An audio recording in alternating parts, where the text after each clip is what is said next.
Hello everyone, welcome to my daily blog. আমি প্রিয়া, শিলিগুড়ির থেকে। তো সবাই কেমন আছো তোমরা?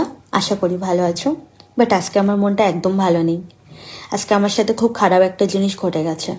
সেটা অবশ্যই তোমাদের সাথে শেয়ার করব ভিডিও লাস্টে। আজকে সকাল সকালে ঘুম থেকে উঠে পড়েছিলাম। আসলে আজকে ঘরের অনেক কাজ ছিল, সেই জন্য সকাল সকাল ঘুমতে উঠতে হয়েছিল।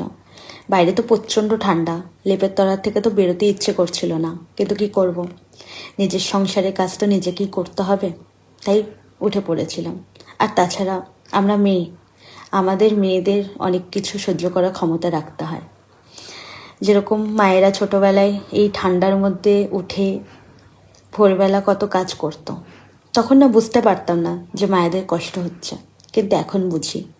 নিজেদের এখন সংসার হয়েছে, সেজন্য হয়তো বুঝতে পারি যে মায়েরা আমাদের জন্য কত স্যাক্রিফাইস করেছে, সংসারের জন্য কত কিছু সহ্য করতে হয়েছে মাকে।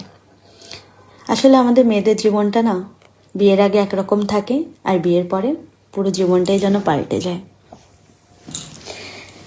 যাই হোক, আমার আজকে মোটামুটি ঘরের সব কাজই হয়ে গেছে। আজকে দোতলা তিনতলা ঝাড় দিয়ে মুছে, তারপরে ছাদ ধুয়ে একটুখানি পাস্তা করে খেয়ে নিলাম। তার মধ্যে কি হয়েছে, আমার হাতের শাখাটা বেড়ে গেছে। আমার বিয়ের এখনও 8 মাস রানিং চলছে, তার মধ্যে বিয়ের শাখাটা বেড়ে গেছে, খুব ভয় করছে। তোমরা একটু প্লিজ কমেন্টে জানিও আমি কি করব। আমি শাখাটা আগের বিয়ের যে শাখাটা রয়েছে ওটা এক হাতে পরে আছি, তারপরে আবার নতুন একটা শাখা কিনে পরলাম, কিন্তু আর যেই শাখাটা আমার বেড়ে গেছে সেটা আমি সেলো টিপ দিয়ে প্রথমে মুখটা বেঁধে নিয়েছিলাম, তারপরেই আমি খুললাম শাখাটা। কিন্তু এক হাতে আমার কিন্তু আগের বিয়ের যে সময় পরিয়েছিল সেই শাখাটা কিন্তু পরাই আছে, সেটা আমি আর খুলিনি। তো তোমরা একটু কমেন্টে জানিও প্লিজ। টাটা।